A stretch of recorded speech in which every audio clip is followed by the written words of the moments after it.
Assalamu alaikum jami'an. Hello and welcome. As the title states, when does life really start for you?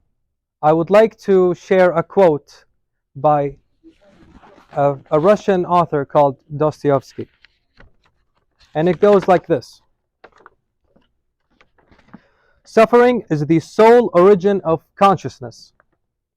Consciousness is the greatest misfortune for man, yet I know man prizes it and would not give it up for any satisfaction. To me, this was the answer that I was looking for almost 20 years. So the question is like this: when does life really start for you? I would like to hear some of the guests' answers. So please, if anyone would like to give me an answer, when does life start for you? When you realize your purpose. That's a good answer. Um, when you met your goal, Okay, when you met your goal, when you realize your purpose. when you wake up in the morning with happiness, with kids happiness. Okay, when you wake up in the morning and your kids are happy. No, the happiness of the kids. I'm happy. Oh, okay. Okay, nice. When you feel, when you find hope, even when the clothes are down. Okay, that's really great. So we just heard some examples of when does life really start. Some of you, go ahead. Life starts when you become responsible. Some really good answers. I can see a lot of you have this perspective of when does life really start. So I had this question in about 2 years ago, and I started to ask my friends, hey man, when does life really start for you? Someone said, obviously, at birth. That's when life starts. And I was like, no, you don't get it.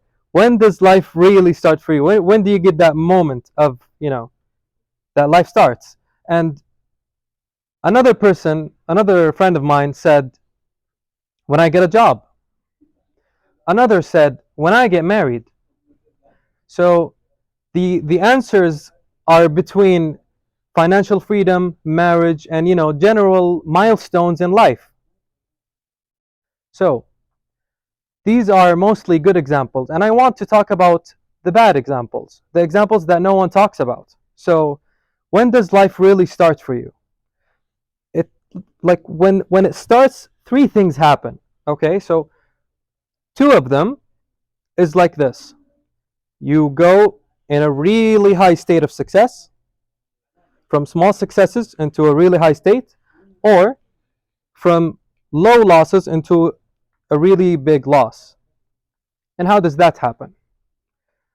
You know, most of us, our life starts are at some subjective milestones that we already set. However, what about the moment when you study in college and you graduate with no colleges accepting you? That moment is when your life starts. Or how about when you become broke, no money? That also is when your life starts. What about when you get disabled? You can't move. You got an injury. I've had that personally, a knee surgery actually. And when does your life start? For example, when you have a disease like a heart attack. You see these moments that I'm talking about. There are some good examples and there are some bad examples, and it really depends on how do you recover from that and how do you react to that. So the third thing, which is the most important thing in my speech, what happens when these events occur is known as consciousness. So for me personally, I felt like I've been alive for only 2 to 3 years. Like in the last 20 years, I was not alive. I was just a non-playable character or a side character in a movie. So why is that? That's the question I'm asking tonight. Why is that? And really, I think I've reached that answer, and you might correct me if I'm wrong. I think, relating to the quote that I said, that consciousness is the sole origin, that suffering is the sole origin of consciousness, said by Dostoevsky. So when you get that moment, That is when your life really begins. And we have multiple beginnings. Whether good ones, whether bad ones, we do have multiple beginnings. For example, each state of suffering you reach is marks a new beginning in your whole life. So, did I really just start living 2 years ago and the past 20 years I've been just living as a character? That's it? Actually, no. I've been living in the past 20 years. However, when you hit that mark, okay, when you become suddenly disabled, you're 18 years old, you can't even walk, you can't even depend on yourself, you need assistance, you need treatment, you need surgeries. That is a moment of waking up. That's what I call awakening. That's what I call consciousness. That's when you become awake. That's when you realize, okay, something really big changed in my life. Something happened. I need to do something about it. It can be a good thing, it can be a bad thing, but I need to do something about it. Why is that?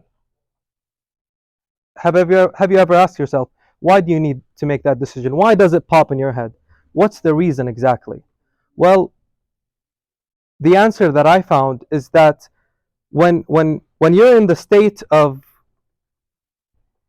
discomfort, when you're in the state of danger, when you realize something really big changed in your life, that that triggers an instinct of reaction. It goes way back to the beginning of humanity. Whenever you don't have food or you realize that you're in a really critical state, something comes up. And that thing, some people might say it's hope.